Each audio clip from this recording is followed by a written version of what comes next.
Just right out the gate here, I'd like to offer a spoiler warning for Sinister as well as Sinister 2. So if you haven't seen either of the movies, please, you've been warned. Sinister is a movie I saw for the very first time last year. I saw it for 31 Days of Horror last year on my channel. I did a review of it, and I loved it. I was very taken by surprise because I do feel it's one of the best horror movies of recent years. So I very much loved it, and I loved especially the ending, which I didn't talk about in my review because I didn't want to give away spoilers just in case. But basically, the ending of that, I mean, the whole movie's about Ethan Hawke playing this writer who's trying to uncover this mystery, this pattern of these murders happening in all these houses, and he finally does figure out the pattern and the kind of demonic presence behind it with this kind of boogeyman character. This Bagul is the name of this entity that lures the children of these families and convinces them to do awful things, not in the houses in which murders took place, but in the next house that the family goes into, so they have to move first. It's some kind of weird contrived rule, but it works pretty well. So we see that in the ending of the first Sinister, kind of this terrifying scene where, the little girl who throughout the whole movie, she's kind of in the background a little bit, she seems innocent enough, but she concocts some kind of sedative, and the whole family is just powerless as she takes an axe and just chops them all up. It was a great ending, very effective and disturbing. So I loved that. I loved that a movie could affect me in such a way.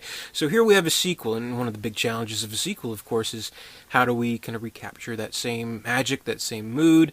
How do we continue the story? Do we continue the story, or do we make it kind of a new thing? Like, there's many ways that they could have approached doing a sequel to Sinister.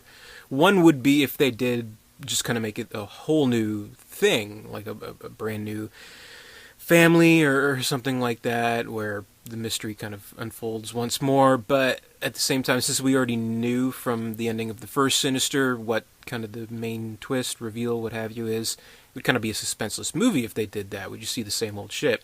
Which hasn't stopped horror movies in the past, but, let's give them a little bit of credit.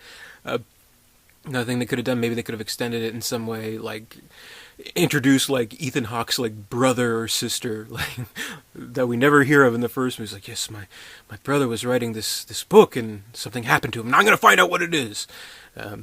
Or they can take a side character and inflate their role, which is what they did with Sinister 2. In the first movie, of course, privy to this information, kind of helping him out through the whole thing.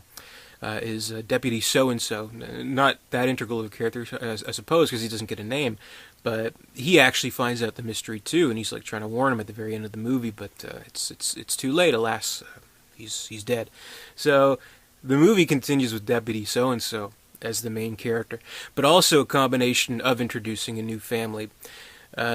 So we have that as part of it, but a new family. It's a mother and her two kids. She's on the run from her ex-husband, who is abusive and like this, like stock asshole character that is just so unrealistic and cartoony. But whatever. He apparently has all the resources in the world because he's super rich and he owns the police and he has private investigators following them around and everything like that.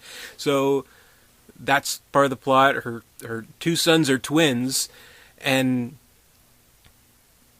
the biggest mistake I think this movie makes is focusing too much on these kids, which, I mean, child actors, if used sparingly, they can be okay.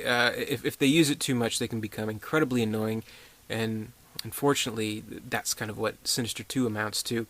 They focus too much on these kids, plus I don't know why they made them twins in the first place. It's like, which one is which again? Whatever, but kind of partly showing Deputy So-and-so kind of unraveling even more of the mystery of Bagul and his pattern and what else is he trying to do, adding little twists to it, like, oh, he's communicating to the kids through this thing and stuff like that. So we see these kids at this previous house that was a scene of a murder, and again, the same kind of stuff as the original Sinister, except in this case it's not a writer researching, which I thought was a very interesting aspect of the first movie.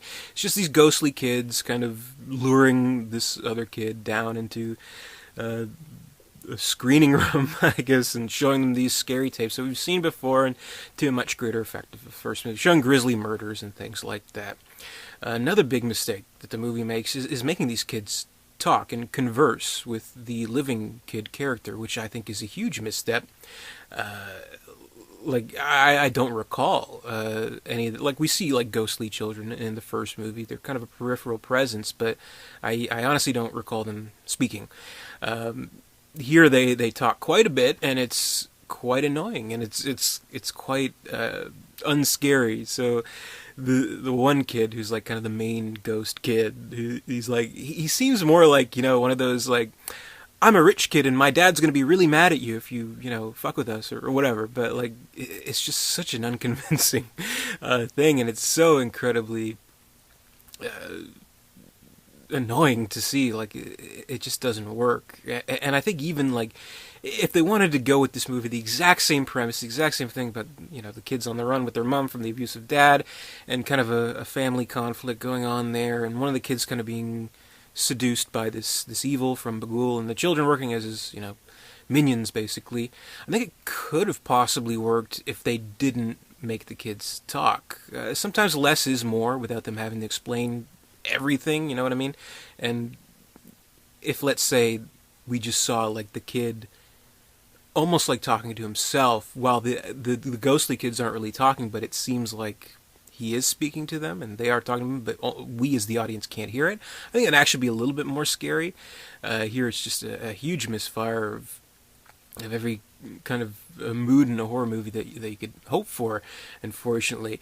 And it's just such a stupid movie. Like, I don't really care about Deputy So-and-so and his whole, you know, romantic interest with the mom and the stepdad and that, or not the stepdad, the ex-husband who's like trying to get the kids back and all that shit. And of course, you know, there's the obligatory kind of ending scene where the kid is trying to reenact the murder. He's like, I'm gonna do it! Ah! And like, really? Okay, like, this isn't like a Jack Nicholson Shining kind of like transition into madness for the kid. Well, I mean, there is actually one really funny part where the kid calls his mom a cunt, which is like, whoa, okay, I can kind of, you know, support that. Well, not support that, but you know what I mean. I can say that's kind of a shocking thing in a movie that you don't see too much.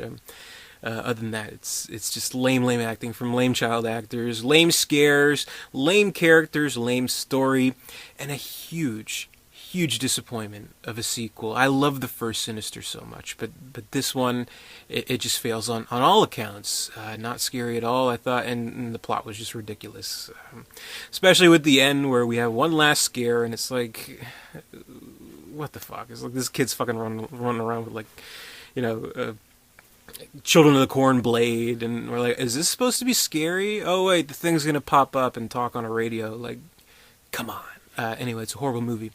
One of the most disappointing sequels of recent memory, at least like when you consider like ratio of good original to bad sequel. I think this really is a letdown. So don't watch it if you haven't already.